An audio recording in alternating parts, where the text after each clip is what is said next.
네, 4월 29일 새벽 기도회를 시작하겠습니다. 우리 다 함께 찬송가 254장 내 주의 보혈은 정하고 정하다 3절까지 부르시겠습니다.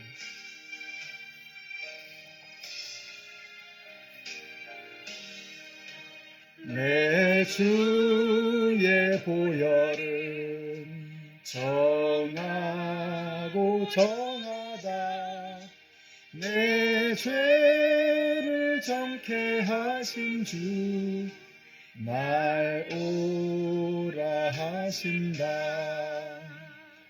내가 주께로 지금 가오니 십자가의 보혈로 날 씻어 주소서. 약하고 추해도 주께로 나가면 힘 주시고 내 추함을 곧 씻어 주시네. 내가 주께로 지금 가오니 십자가의 보혈로 날 씻어 주소서. 날 오라 하심을 온전한 믿음과 또 사랑함과 평안함 다 주려 함이라. 내가 주께로 지금 가오니 십자가의 보혈로 날 씻어 주소서. 아멘. 네, 오늘 우리에게 주시는 말씀은 사사기 8장 5절과 6절의 말씀입니다.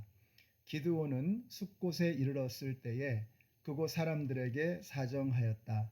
나를 따르는 군인들이 지쳤으니 그들에게 빵 덩어리를 좀 주십시오. 나는 미디안의 두 왕 세바와 살문나를 추격하고 있습니다. 이 말을 들은 숲곳의 지도자들은 우리를 보고 당신의 군대에게 빵을 주라니 세바와 살문나가 당신의 소나기에 들기라도 하였다는 말이요 하고 비아냥거렸다. 아멘. 우리 리차드 포스터라고 하는 분이 쓴 책에 보면은 우리 그리스도인들을 무너뜨리는 참 그 중요한 그 우상들이 있는데 유혹이 있는데 그것이 성, 권력, 물질이라고 이렇게 이야기를 하고 있습니다. 거기에다가 이제 잠언은 한 가지를 더 추가하죠. 우리의 분노, 우리의 감정을 잘 조절해야 된다 이렇게 이야기를 합니다. 그래서 분노를 다스리는 것이 성을 빼앗는 것보다 귀하다라고 하는 말씀이 잠언에 나오죠. 근데 기드온이 그렇게 잘 하다가 이 네 가지에 걸려 넘어집니다. 물질, 권력, 성, 그리고 이 분노 조절 이런 걸 잘 못해가지고 속절없이 그의 인생의 말년에 무너지는 것을 보게 되면 참 안타깝습니다. 이러한 것들을 이겨내야 하는데 참 그렇게 훌륭한 성과를 거두고 나서도 무너지는 것을 보면서 참 마음이 안타깝습니다.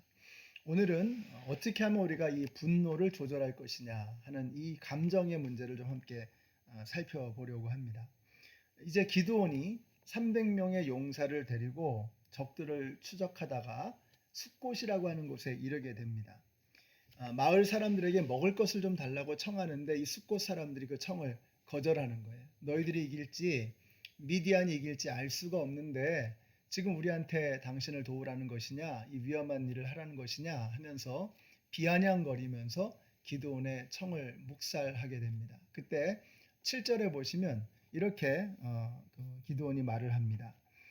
좆소 주님께서 세바와 살문나를 나의 손에 넘겨주신 뒤에 내가 들가시와 찔레로 당신들의 살을 찌르고야 말겠소 라고 이렇게 분에 받쳐서 이야기를 하게 됩니다. 무슨 말이냐? 내가 이기고 돌아오면 너희들 가만두지 않을 거야. 각오해. 이런 말이죠. 자, 이제 또 그 옆에 마을 분우엘 사람들에게도 똑같은 청을 했어요. 근데 여기서도 또 똑같이 거절하는 것입니다. 9절에 보니까 이렇게 기드온이 이야기를 해요.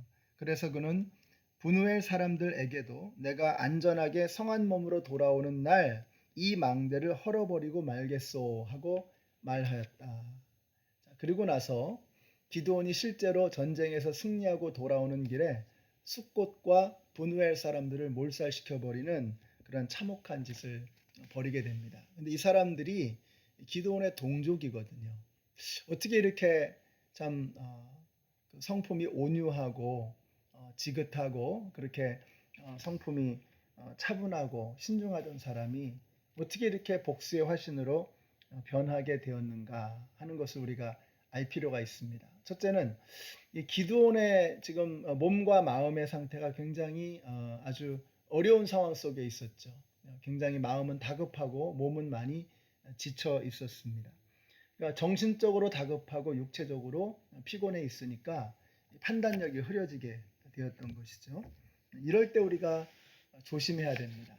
몸과 마음이 망가져 있을 때 중요한 결정 내리게 되면 정말 평생토록 후회하는 그러한 그 결과를 가져올 수 있다라는 것이죠.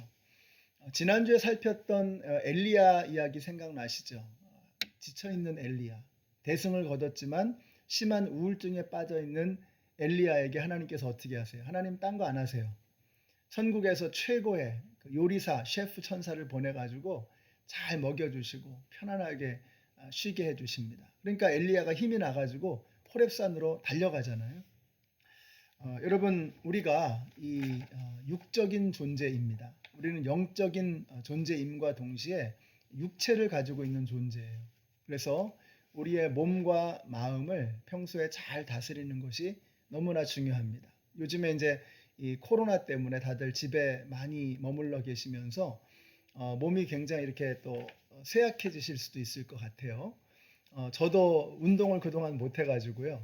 제가 좋아하는 축구도 못하고 운동을 못하니까 운동량이 많이 줄어가지고 몸이 좀 허약해진 것 같아요. 그래서 여러분과 함께 오늘 좀 약속을 하려고 합니다. 운동을 예전만큼 좀 열심히 해야 되겠다. 그래서 우리가 다시 만나게 되었을 때에 정말 최상의 컨디션으로 몸과 마음이 건강한 상태로 다시 만나서 주님께서 맡겨주신 그 일을 정말 멋지게 감당해낼 수 있는 저와 여러분이 되시기를 바랍니다.